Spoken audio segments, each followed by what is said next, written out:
Ok.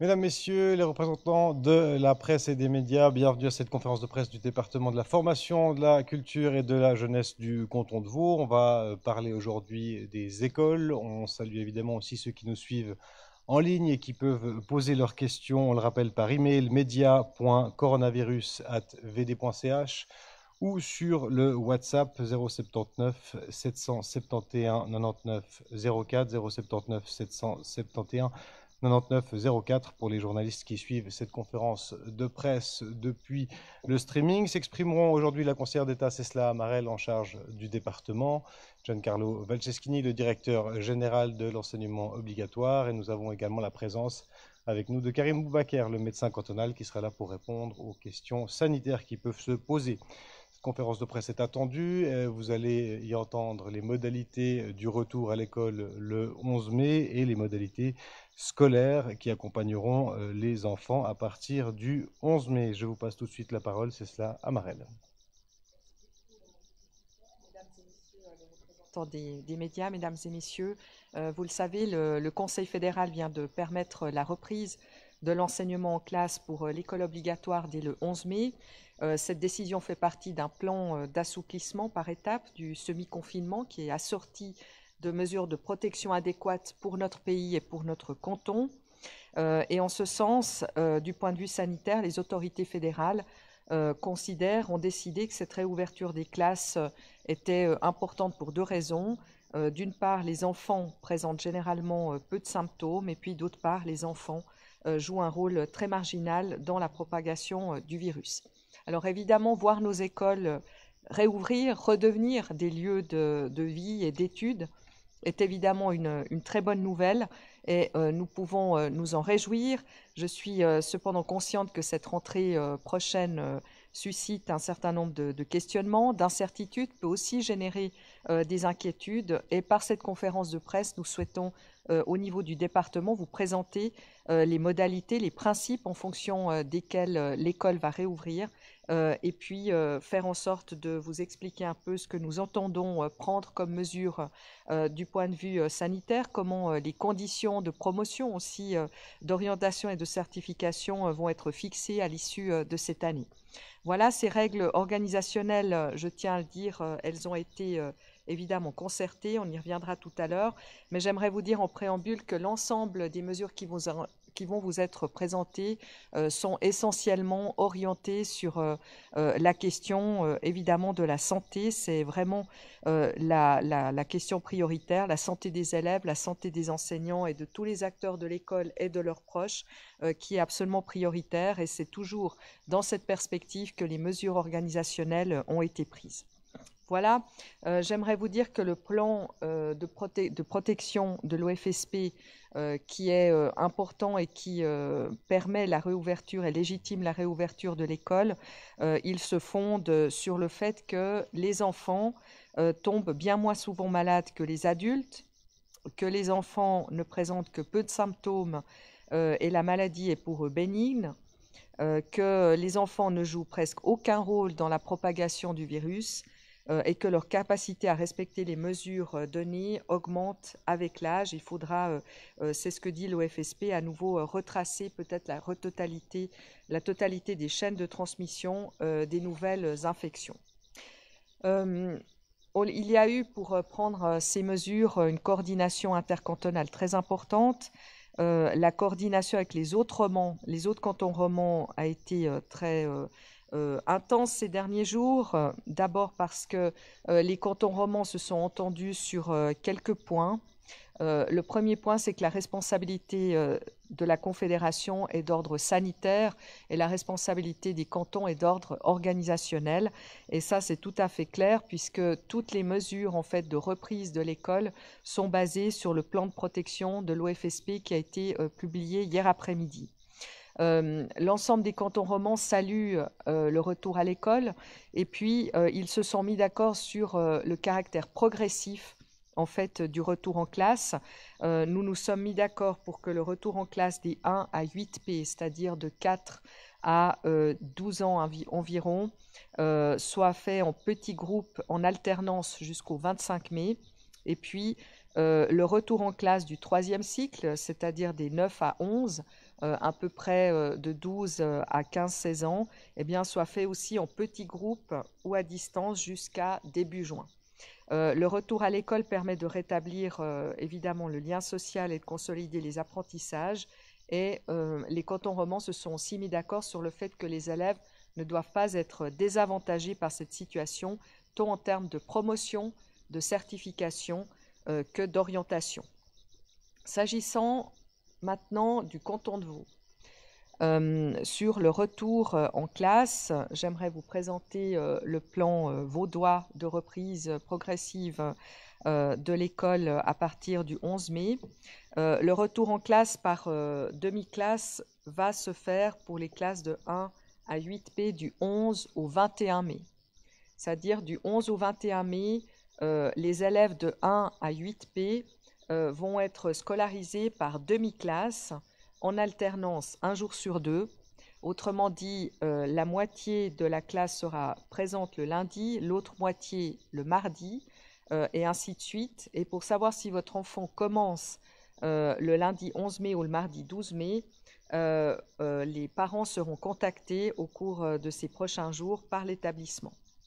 Je tiens à le dire, c'est un élément important parce que, on y reviendra peut-être tout à l'heure, nous avons souhaité faire cette organisation par petits groupes. C'est la meilleure manière en fait de pouvoir organiser l'école pour faire en sorte que les élèves reçoivent le même enseignement même s'ils sont divisés par groupe. Et puis pour les élèves du 3e cycle, c'est-à-dire de la 9e à la 11e, ainsi que les raccordements, l'enseignement par petits groupes alternés sera, disons, organisé jusqu'au 29 mai. Les élèves sont scolarisés par demi-classe en alternance, comme pour le 1er et le 2e cycle. Et là aussi, les établissements reprendront contact avec les parents et les familles pour savoir dans quel groupe de classe les enfants seront leurs enfants. J'aimerais aussi souligner que le but, c'est vraiment, cette organisation en petits groupes, c'est de donner du temps et un environnement de qualité à l'enseignant et aux élèves pour mettre en place les règles de ce nouveau vivre ensemble.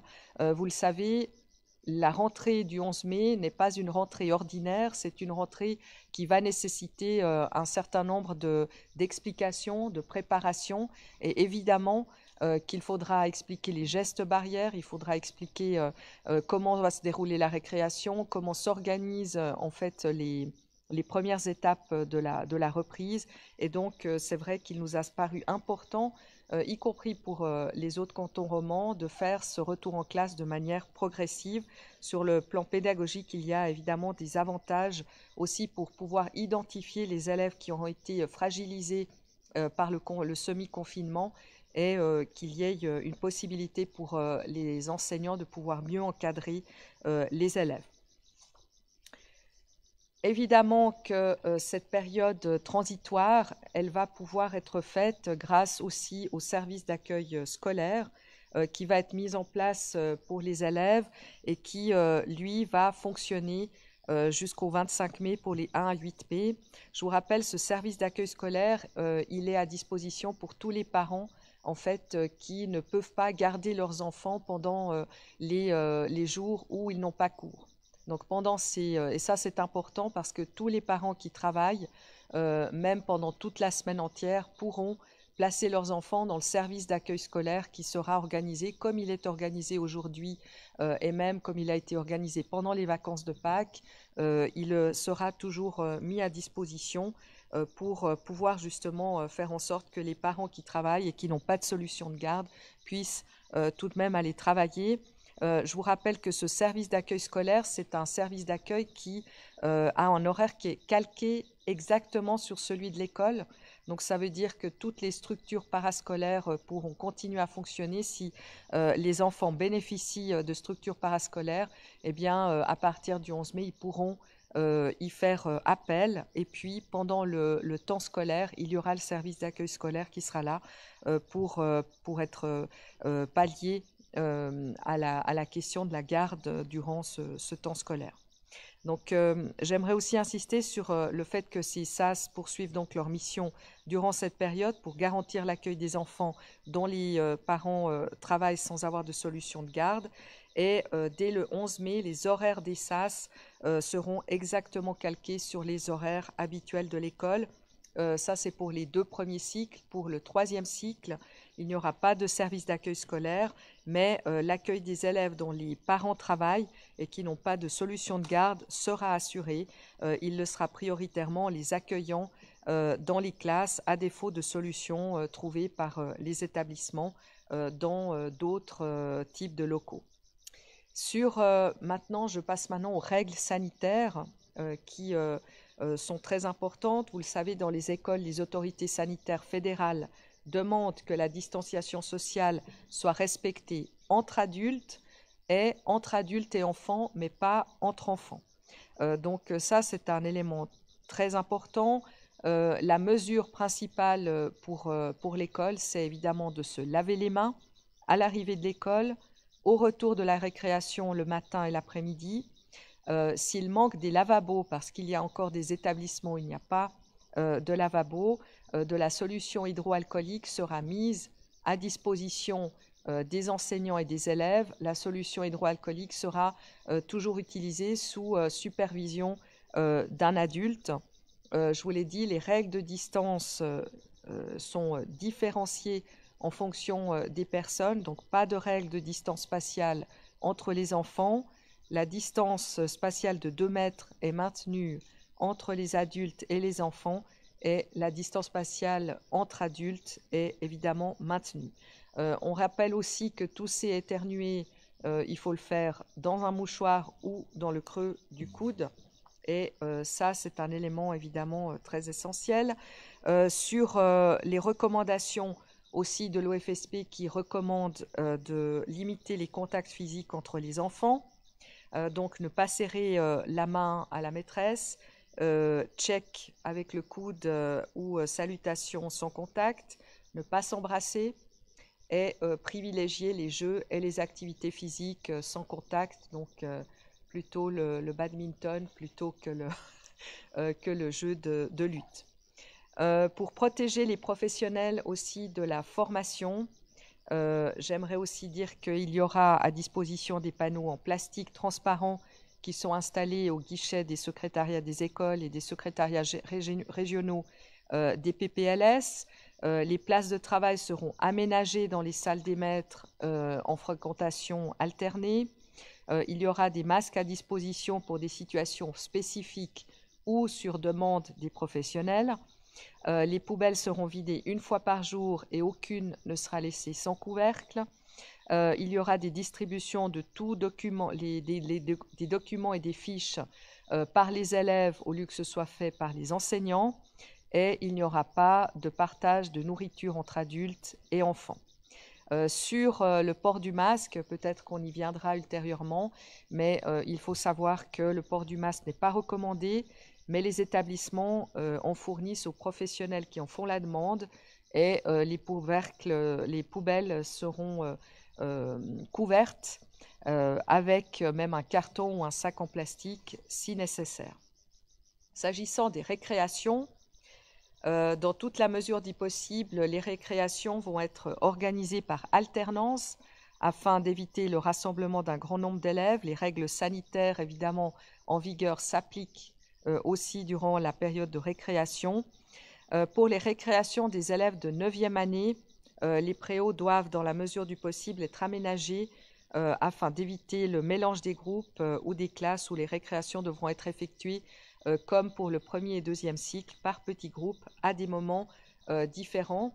Le but aussi, ici, dans le domaine de la récréation, c'est de faciliter la traçabilité, puisqu'évidemment, si des élèves sont tout d'un coup porteurs de symptômes, il sera plus facile de pouvoir savoir quels élèves auront été en contact avec l'élève à symptômes si si la récréation a été faite par petit groupe.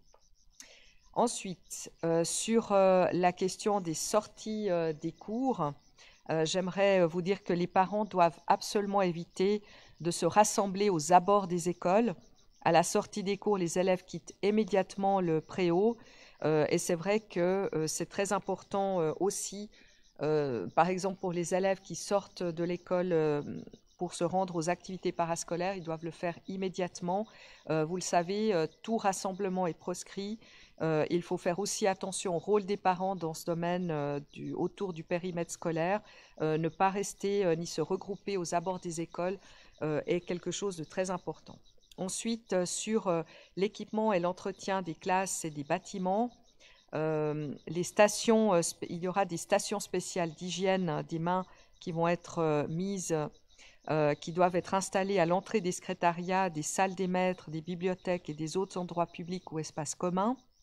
En cas d'absence de lavabo, on vous l'a dit, les solutions hydroalcooliques pour hygiène des mains doivent être mises à disposition des adultes et les enfants pourront l'utiliser à titre exceptionnel s'il n'y a pas de lavabo et toujours sous la supervision d'un adulte. Les locaux sont désinfectés 2 fois par jour avec des produits désinfectants adéquats. Les surfaces, les tables des élèves, les pupitres des enseignants, les interrupteurs, les poignées de porte et de fenêtres, les rampes ainsi que les infrastructures sanitaires et les lavabos seront nettoyés à intervalles réguliers 2 fois par jour avec du produit désinfectant par exemple. Et en cas de manque de personnel d'entretien, d'autres personnels communaux peuvent être sollicités. Le matériel ne pouvant se laver ou se désinfecter doit être retiré, notamment les coussins, les tapis, les jeux en tissu. Enfin, sur la question des transports scolaires, le transport scolaire devrait être établi le 11 mai. Les règles sanitaires, vous le savez, doivent être encore précisées par les acteurs des transports sur le plan fédéral et cantonal. S'agissant maintenant des réfectoires et restaurants scolaires et devoirs surveillés, ils seront ouverts. Les règles d'hygiène spécifiques à l'école s'appliquent. Là aussi, l'alternance pour les élèves dès la 9e avec les mêmes groupes qu'à l'école, si possible. Les règles de l'accueil de jour des enfants pour les locaux du parascolaire primaire prédominent et les devoirs surveillés normalement se reprennent. Ils sont soumis aux mêmes règles d'hygiène et de distance que l'école. Donc, réfectoires et restaurants scolaires seront ouverts avec des règles d'hygiène spécifiques comme l'interdiction, par exemple, du self-service ou l'interdiction des bacs à couverts en libre accès. La fréquentation des réfectoires scolaires est dans la mesure du possible alternée pour les élèves dès la 9e et les groupes d'élèves devront être composés des mêmes enfants que ceux qui sont à l'école ensemble. Enfin, pour les locaux utilisés par l'accueil de jour des enfants, les directives cantonales de l'OAGE ont été édictées et sur les devoirs surveillés, ils seront soumis aux mêmes règles de distanciation et d'hygiène générale qu'à l'école. Enfin, sur les contrôles de l'ensemble de ces mesures d'hygiène, j'aimerais vous dire que l'application de ces mesures sanitaires fera l'objet de contrôles sous l'autorité des préfets. L'Office du médecin cantonal peut aussi être sollicité en cas de constat de manquement dans l'application de ces mesures sanitaires. Il va de soi que si des mesures d'hygiène ne sont pas respectées, il importe évidemment avant tout d'informer le directeur, de faire en sorte de pouvoir donner l'occasion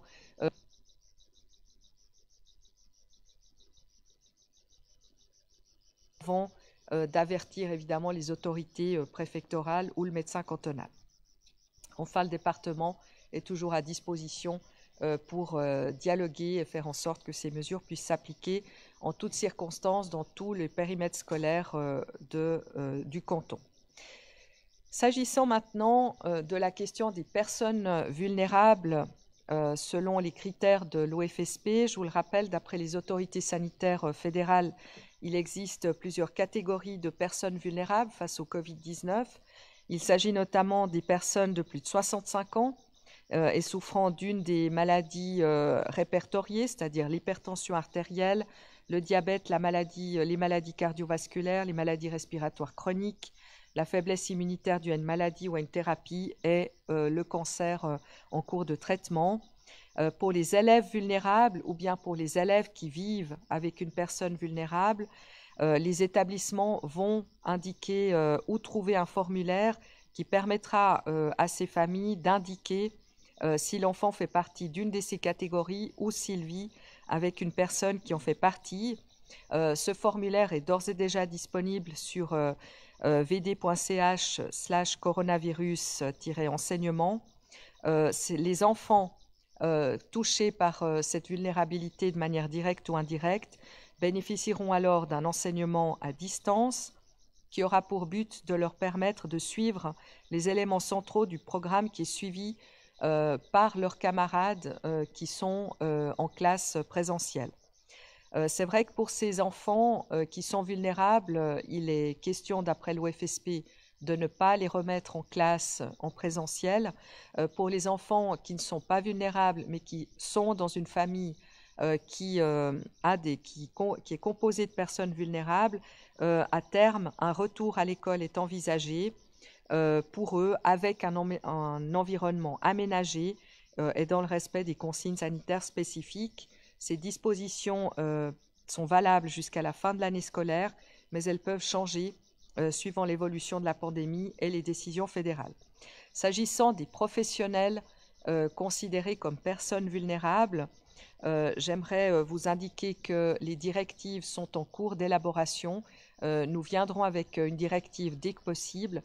Vous le savez, cette question de la vulnérabilité ne touche pas que les enseignants, elle touche aussi toute l'administration cantonale, les collaborateurs de l'administration cantonale vaudoise. Donc, nous allons émettre des directives qui devraient être connues ces prochains jours avec, j'insiste là-dessus, consultation préalable des syndicats.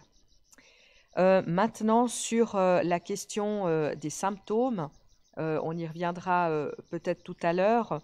Si des symptômes sont, disons, perçus dans le cadre du périmètre scolaire, par exemple, lors des cours en classe, eh bien, l'élève, il est conseillé de sortir l'élève de la classe, enfin que l'élève sorte de la classe, qu'il puisse recevoir un masque, qu'il puisse attendre ses parents ou rentrer directement à la maison selon l'âge et selon évidemment la gravité des symptômes. Et puis les parents doivent contacter le pédiatre ou la hotline du canton pour pouvoir faire le nécessaire pour soigner l'enfant. Si c'est un professionnel qui est touché par les symptômes, là aussi, il sort de la classe, il reçoit un masque, il rentre chez lui et puis il prend contact avec son médecin ou la hotline du canton. Je viens maintenant à la question des conditions de promotion et d'orientation des décisions qui ont été prises dans le cadre de ces derniers jours. Vous le savez, le DFJC a assoupli les conditions d'orientation, de promotion et de certification en suivant essentiellement deux principes: le respect de l'égalité des chances et l'atténuation de l'effet de la pandémie sur le cursus des élèves. J'aimerais insister sur trois décisions avant de passer la parole à Giancarlo Valceschini. Sur les conditions de promotion, la moyenne obtenue au premier semestre sera comparée à celle obtenue jusqu'au 13 mars et c'est la situation globale la plus favorable à l'élève qui sera retenue. Deuxièmement, tous les élèves en situation d'échec et considérés comme des cas limites seront promus et passeront leur année ou obtiendront leur certificat au lieu de voir leur situation évaluée par le conseil de direction. Je vous rappelle, un élève en situation de cas limite, c'est un élève qui ne satisfait pas de peu les conditions de réussite. Et puis, troisième décision essentielle, en dehors de ces cas limites, les élèves en échec pourront se prévaloir de circonstances particulières pour être promus sur demande des parents et sur préavis aussi du conseil de classe. Et dans l'examen de leur situation, les conseils de direction se fonderont sur une analyse globale de la situation de l'élève, y compris depuis son retour à l'école. pour davantage d'explications sur ces objets de promotion, certification et orientation, j'ai le plaisir de passer la parole à Giancarlo Valceschini, directeur général de la Direction générale de l'enseignement obligatoire du canton. Merci. Merci Madame la chef de département. Évidemment, l'école doit toujours veiller à ne pas prétériter l'avenir des scolaires des élèves, et c'est encore plus vrai évidemment dans ces circonstances très particulières.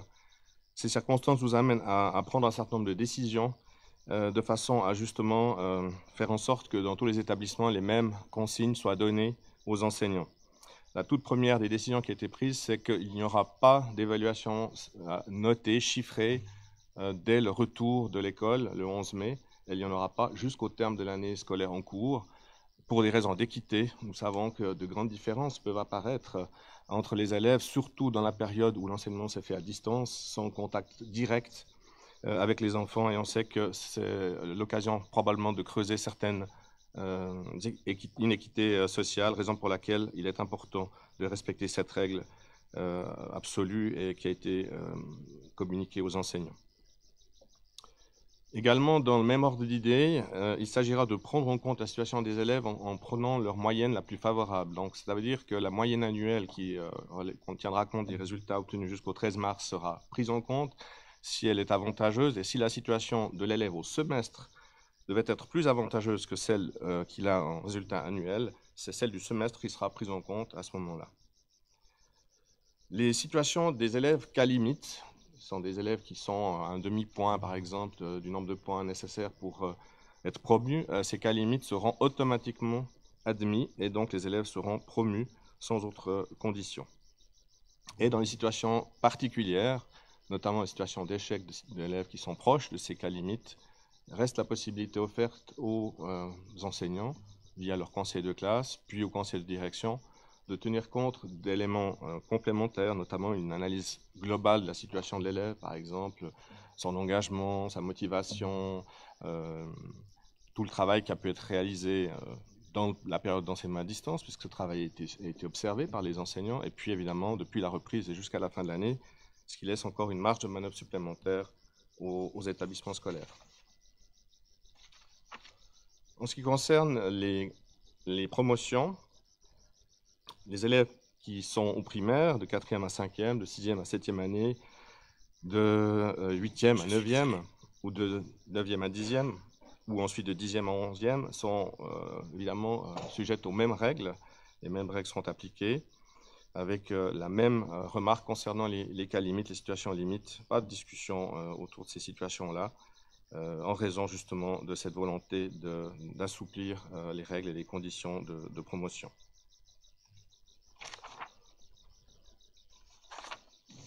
En ce qui concerne les questions d'orientation en voie prégymnasiale ou en voie générale qui se décident en fin de 8e année, on a exactement la même règle posée, c'est-à-dire que c'est la moyenne à l'année qui est prise en compte. Si toutefois la moyenne au semestre devait être plus favorable, c'est celle-ci qui sera retenue. Si on fait cette précision-là, c'est parce qu'on a évidemment examiné les résultats des élèves des volées précédentes, et on s'est rendu compte que les résultats au semestre sont généralement un peu plus favorables que ceux de fin d'année. C'est pour cette raison qu'on a mis cette cautèle en disant que si le résultat au semestre devait être meilleur que le résultat annuel, c'est celui-ci qui serait pris en compte.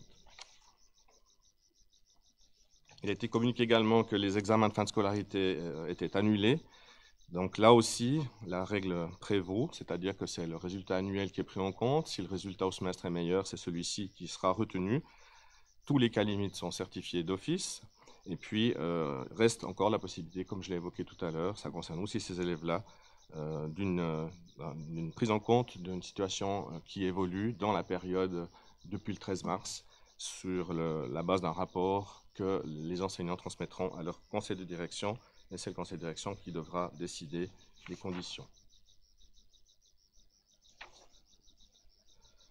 Enfin, concernant l'orientation, c'est vrai que dans toute cette période troublée, puisque les enfants ne sont pas présents à l'école, il a été évidemment important, primordial que tous les conseils en lien avec leur avenir professionnel, leur choix d'orientation puissent être suivis, raison pour laquelle les conseillers d'orientation ont fait aussi du travail à distance et se sont approcher des situations d'élèves qui étaient annoncées comme étant sans solution, de façon à accompagner ces enfants dans leur choix, à répondre aux questions que les parents pouvaient se poser. Et évidemment, l'Office d'orientation reste à disposition et demeure à disposition de toutes les personnes qui souhaiteraient avoir des informations complémentaires par rapport aux choix professionnels qui sont évidemment ce jour très au centre des préoccupations de ces parents et de ces élèves.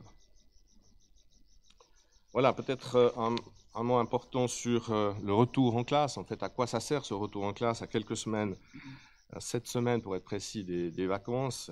Évidemment que, comme je vous l'ai dit tout à l'heure, le retour en classe va permettre en priorité de recréer le lien social, de travailler avec les enfants les notions justement des gestes barrières, des bonnes attitudes à avoir pour éviter de propager ou prendre le risque de propager la maladie, l'importance de retrouver sa classe, ses camarades, de retrouver son enseignant et de reprendre confiance dans l'environnement et le contexte qui est le sien, même en sortant de la maison et en arrivant à l'école.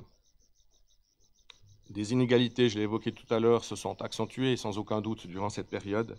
Il s'agit donc dès lors de consacrer toute l'énergie à diminuer ces inégalités et pour ce faire, nous invitons évidemment les enseignants à prioriser les acquis fondamentaux pour les élèves qui auraient des difficultés. Et nous allons bien entendu également réfléchir aux conditions aménagées pour la reprise, puisque évidemment la reprise en août prochain sera très différente de ce qu'on a l'habitude de voir. Il y aura lieu également de se préoccuper de la situation des élèves qui auraient montré des difficultés. Et là, tout un travail est en cours pour aussi venir avec des mesures d'accompagnement qui seront mises en place au retour des élèves après les vacances d'été. Le programme a donc été réfléchi pour consolider les connaissances importantes. Cela nous aide évidemment à préparer la suite, de façon à faire en sorte que les élèves pâtissent le moins possible de ces conditions exceptionnelles et inédites qui auront duré plus de 3 mois au moment où arriveront les vacances d'été. Les directions d'établissement ont à nouveau quelques jours pour mettre en place une école vaudoise inédite. Je tiens ici bien sûr à les remercier pour le travail intensif de ces dernières semaines, de même que nos enseignants et tous les autres acteurs de l'école vaudoise qui ont su relever ces nombreux défis face à de nombreuses incertitudes et la mise en place d'enseignement à distance et qui maintenant vont participer dès le 11 mai prochain à la remise en place d'une école qui fonctionnera avec 3 missions, l'enseignement présentiel, l'enseignement à distance, évidemment l'accueil des élèves dans les SAS pour les situations particulières de parents qui ont besoin d'une solution de garde pour leurs enfants les jours où ceux-ci ne vont pas à l'école. Voilà, je repasse la parole à notre chef de département. Merci, Monsieur Levalteschini. Voilà, j'espère que ces informations répondent, j'espère qu'elles répondent en tout cas à une partie importante des nombreuses questions que se posent aujourd'hui les familles vaudoises, les enseignants et toute la communauté, comme on dit, éducative. J'aimerais ici aussi rappeler ma profonde gratitude par rapport et réitérer aussi tous mes remerciements à l'ensemble du personnel de la formation vaudoise, dans les établissements, au sein du département. Merci aussi aux partenaires communaux ou à l'accueil de jour, aux infirmières, aux secrétaires, aux infirmières scolaires, aux secrétaires, aux concierges, au personnel de nettoyage, aux directrices, aux directeurs, aux enseignants spécialisés, aux collaborateurs de l'informatique pédagogique, aux collaborateurs des finances qui ont assuré les salaires, ou aux ressources humaines, à toute l'administration qui, après avoir lancé en quelques jours l'enseignement à distance, réinvente une nouvelle fois l'école le 11 mai prochain. C'est celle qui est aujourd'hui en perspective. C'est cette école qui va donc préparer, qui va vivre avec le virus en non-confinement. Et j'aimerais aussi dire qu'avec tous mes collègues du Conseil d'État, je crois fermement au retour en classe le 11 mai dans la sérénité. Vous le savez, toutes ces mesures que nous prenons aujourd'hui, elles ont essentiellement pour but d'une reprise sereine de l'enseignement, tout en respectant les exigences et la vigilance sanitaire qui sont indispensables pour continuer à faire face de manière responsable à la pandémie actuelle. J'aimerais aussi vous dire que l'école a démontré ces dernières semaines à quel point elle est une institution qui est précieuse et indispensable pour préparer l'avenir de nos enfants et de toute notre société.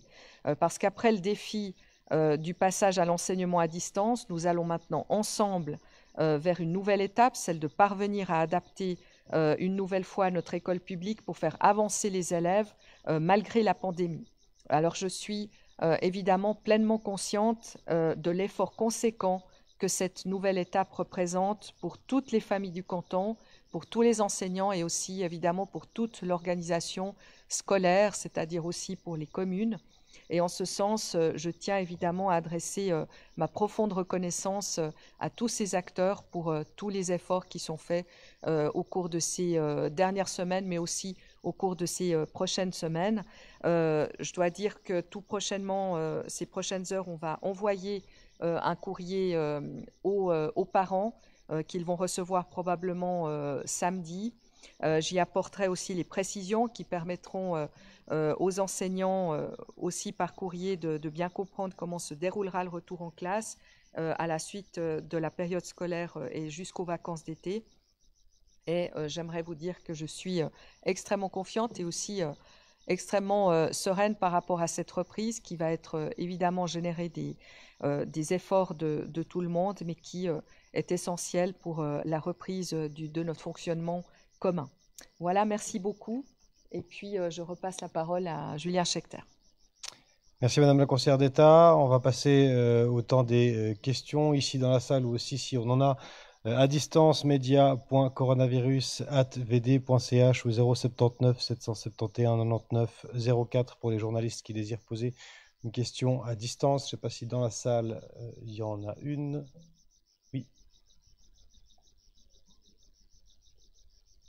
Voilà, c'est Maud Richon pour la RTS. Petite question concernant les éventuels décrochages scolaires. En France, ils ont pu déterminer une évaluation à peu près de 5%. Dans le canton de Vaud, on a une idée si certains élèves, effectivement, ont difficilement vécu cette période de confinement? Pour l'instant, on a quelques témoignages, c'est vrai, d'enseignants qui nous ont remonté le fait que quelques élèves qui n'avaient pas de contact avec quelques élèves, mais c'est vrai que c'est tout l'enjeu de cette mise en place progressive de la rentrée, c'est-à-dire que les enseignants vont avoir le temps d'avoir un moment privilégié avec une dizaine d'élèves pour faire en sorte de pouvoir faire le point avec eux sur les besoins dont ils auraient besoin, les besoins dont ils ressentent et qu'ils envisagent comme étant absolument nécessaires. Mais ce que j'aimerais dire aussi, c'est que, évidemment, cette période de reprise progressive, elle va aussi être là pour préparer la rentrée 2020. Et là, il y a une décision aussi intercantonale qui est de dire on ne va pas faire de cours spéciaux pendant la période estivale de vacances. Par contre, c'est vrai qu'il y a une réflexion avec la direction pédagogique pour voir quels sont les programmes particuliers dont on aurait besoin à la rentrée 2020 pour des élèves qui auraient été particulièrement fragilisés par la période de semi-confinement ou qui sont fragilisés tout court. Mais pour l'instant, on n'a pas de pourcentage qui nous permet de vous dire que c'est 5% des élèves. Je pense comme ça, à vue d'œil, qu'il y en aura moins, mais c'est vrai que c'est un constat qui va devoir être documenté au cours de ces prochaines semaines à partir du 11 mai. On a une autre question dans la salle? Oui, Madame Amarel, Philippe Reichen du Tagesanzeiger.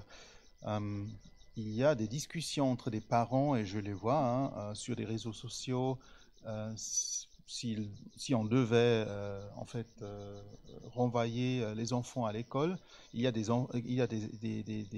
parents qui disent déjà on ne va pas le faire. Je sais que vos collègues en toute la Suisse se posent la même question. Qu'est-ce qu'on va faire avec les parents qui refusent à renvoyer les enfants à l'école? Alors, pour répondre à votre question, j'aimerais dire d'abord que le premier point, c'est que cette reprise scolaire, la priorité numéro 1 absolue de cette reprise, c'est la santé. Et donc, c'est la santé de tous, des enfants, des enseignants et des proches. Deuxièmement, c'est que tous les enfants vulnérables ainsi que ceux qui vivent avec des personnes vulnérables bénéficieront de l'enseignement à distance.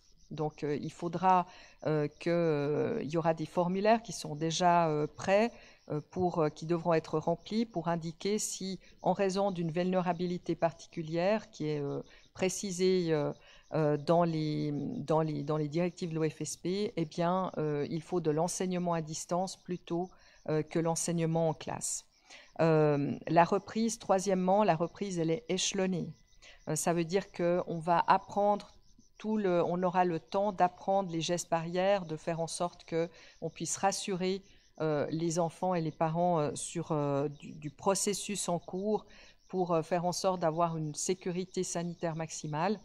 Et puis enfin, j'aimerais vous dire que nous, on va absolument privilégier le dialogue. Il reste 7 semaines. On pense que la reprise scolaire, elle est tout à fait envisageable à ce stade. Et puis, évidemment que l'école, c'est quand même l'acquis social principal du XXe siècle. Et puis, il faut évidemment la considérer comme étant obligatoire. Mais évidemment qu'on va privilégier en premier lieu le dialogue et puis les explications parce qu'il reste 7 semaines. On a une question en ligne qui rejoint peut-être celle-là. Pour les élèves vulnérables ne pouvant pas venir en classe, doit-on exiger un certificat médical? Peut-être Giancarlo Valceschini. Alors, oui, il y aura besoin d'un certificat médical, mais on dispose de 20 jours à partir du 11 mai pour pouvoir le produire.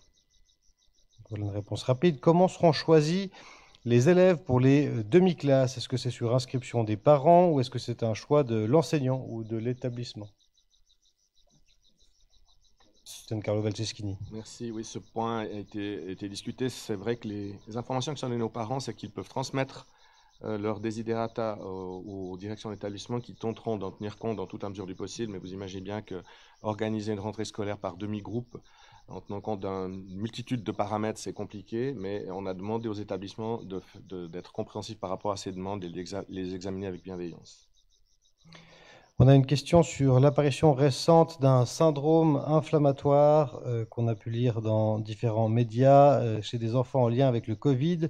Peut-il amener le canton de Vaud à renoncer à la reprise de l'école le 11 mai ou bien n'a-t-il pas cette marge de manœuvre car la date est imposée par la Confédération? Alors peut-être déjà sur l'apparition récente de ce syndrome inflammatoire, on va profiter de la présence du médecin cantonal Karim Boubaker et puis ensuite peut-être Cécile Amarel sur la liberté ou non du canton de Vaud. Merci beaucoup, Madame la chef de département, Mesdames et Messieurs. Alors, ce qui est décrit comme un syndrome inflammatoire est quelque chose de connu dans le cadre d'infections virales chez des enfants. On peut retrouver ponctuellement, lorsqu'un enfant fait une infection virale, ce qu'on appelle des effets collatéraux inflammatoires qui parfois s'attaquent à un organe ou un autre, parfois s'attaquent à tout le corps de l'enfant. Bien évidemment, ce sont des pathologies très très rares que l'on retrouve lorsqu'on fait la littérature. Dans le cas de figure de ce syndrome de Kawasaki, puisqu'on mentionne cette situation, on sait que dans la littérature actuelle, on a eu des descriptions de cas, ce sont des cas très très rares, qui, à l'heure actuelle, ne remettent pas en question je dirais, les mesures préconisées et prises par les autorités sanitaires. Néanmoins, les pédiatres, qui sont généralement en première ligne par rapport à cette problématique, sont bien au fait de cette situation et savent réagir si un enfant devait présenter un certain nombre de symptômes compatibles avec ce type de pathologie dite inflammatoire. Merci Karim Boubaker. Et donc, est-ce qu'il y a une marge de manœuvre pour le canton de Vaud si, par exemple, ce symptôme-là venait à se répandre? Alors, vous le savez, la Confédération a une responsabilité sanitaire et les cantons ont une responsabilité organisationnelle du point de vue scolaire. Et c'est vrai que si la Confédération devait nous recommander d'interdire les cours présentiels, les cours en classe pour des raisons sanitaires, évidemment, que nous supprimerions d'office immédiatement la reprise qui était prévue le 11 mai. Mais tant qu'il n'y a pas des mesures et des demandes du point de vue sanitaire, la rentrée scolaire est prévue le 11 mai. Une question sur les enseignants. Existe-t-il déjà des statistiques d'estimation sur la proportion d'enseignants qui sont dans un groupe à risque ou de personnes vulnérables qui ne sont donc pas autorisées à enseigner sur place? Et du coup, question complémentaire, est-ce que vous vous attendez à des problèmes à cause du manque des enseignants? Comment résoudre ce genre de problème? Peut-être Giancarlo Valceschini. Bon, ces questions sont évidemment au centre de nos préoccupations. C'est évident qu'à partir du moment où les personnes vulnérables doivent être protégées, il s'agit premièrement de les identifier. Ce travail est en cours. Les enseignants qui appartiennent à ces catégories annoncent leur pathologie via un formulaire qui leur a été communiqué et on attend de leur part une réponse d'ici à demain.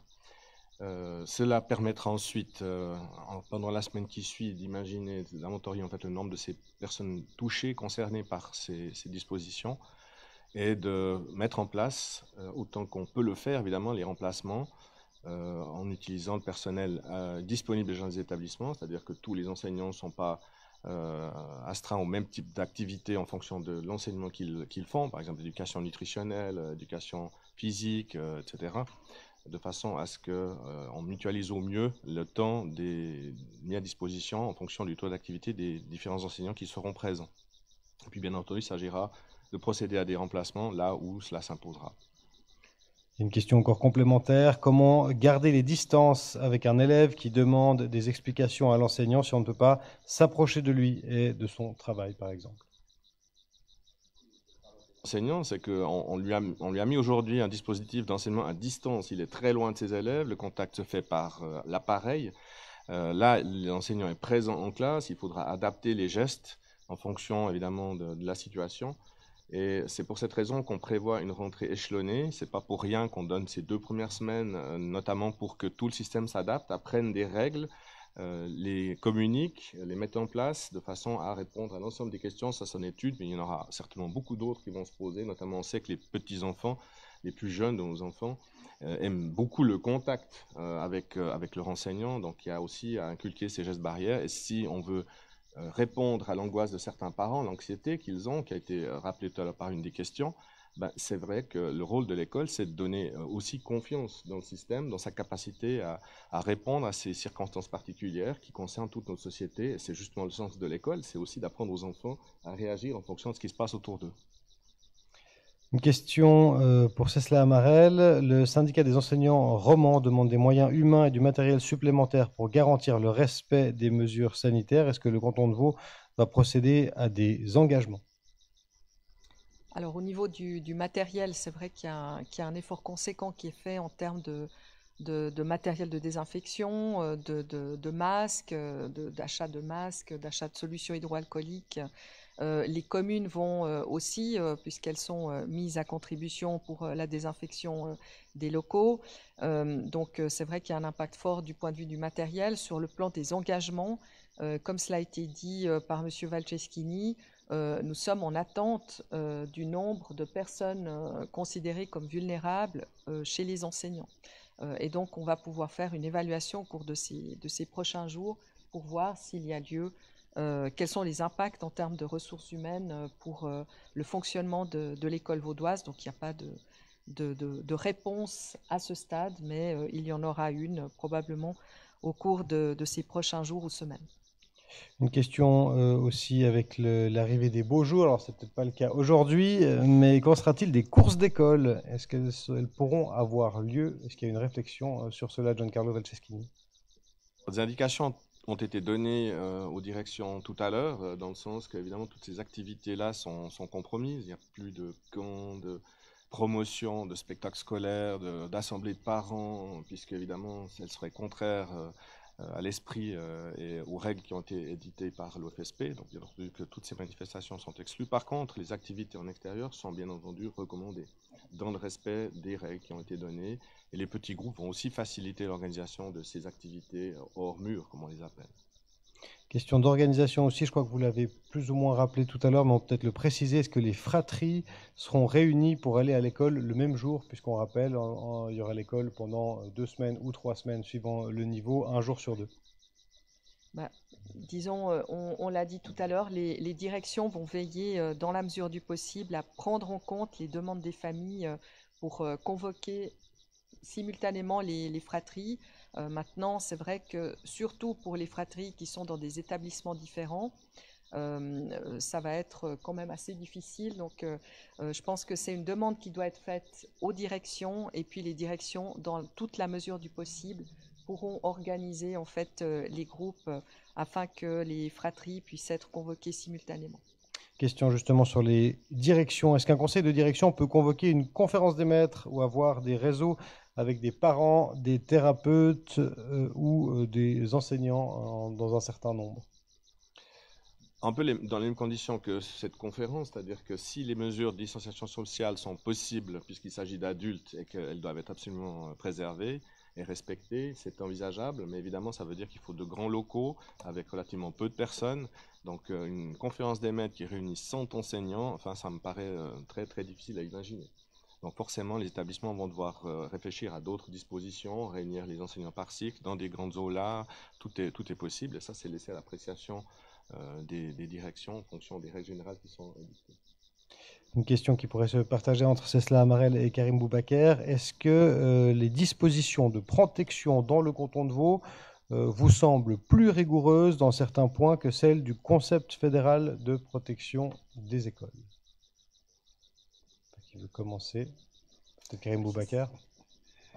Alors, je dirais que les propositions qui ont été faites par le département de Mme Amarel sont vraiment bien proportionnées.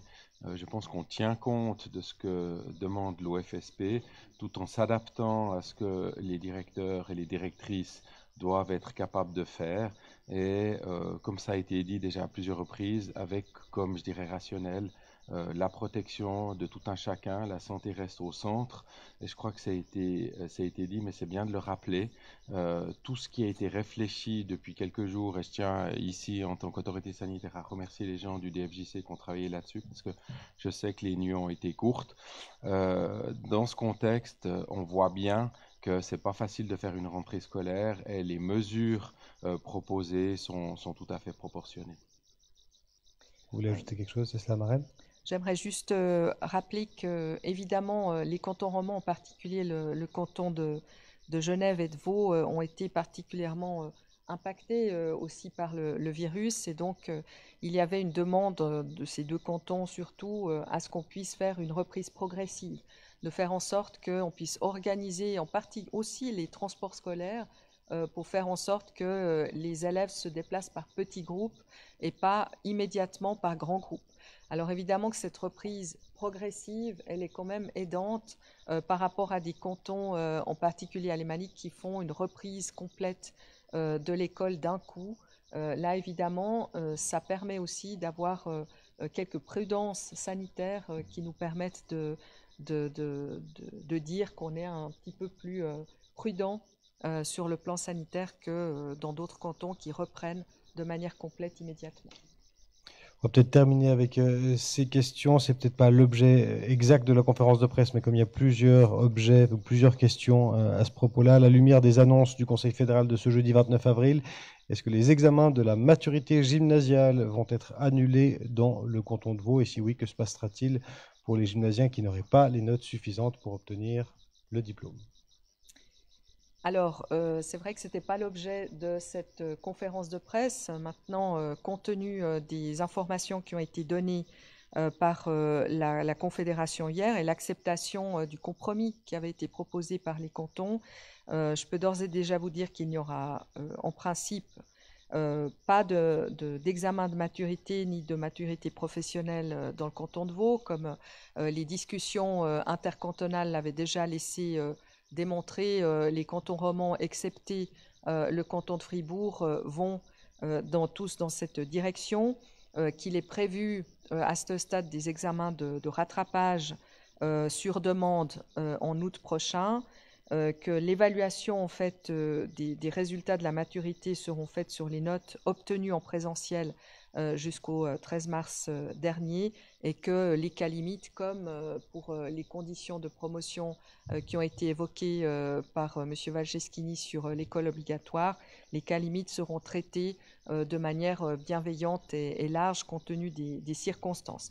Je dois vous dire que nous n'avons pas encore décidé de communiquer sur le secondaire 2 parce qu'il y a encore des éléments qui ne nous paraissent pas clairs.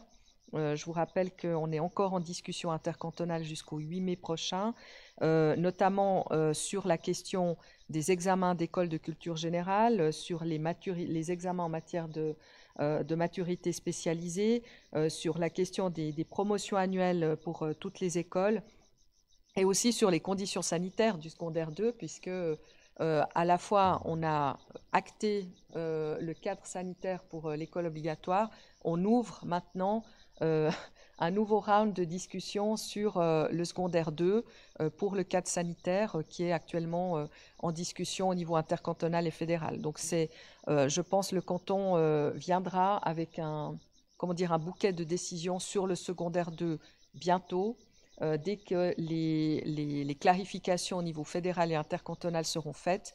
Mais d'ores et déjà, je peux vous dire que le canton de Vaud a clairement pris position au niveau intercantonal pour qu'il n'y ait pas d'examen de maturité ni de maturité professionnelle dans le canton de Vaud, avec des conditions de promotion et de certification qui doivent venir tout prochainement.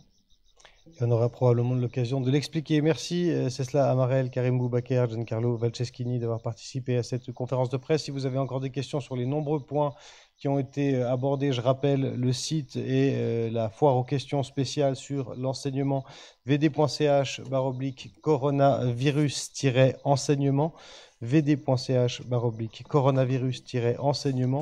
Tous les renseignements vont s'y trouver bientôt, si ce n'est pas encore le cas. Ils sont tout frais, vous l'avez compris, avec ce travail qui s'est fait depuis l'annonce du Conseil fédéral de 29 avril, c'est-à-dire hier. Merci beaucoup de nous avoir suivis et pour les nombreuses questions.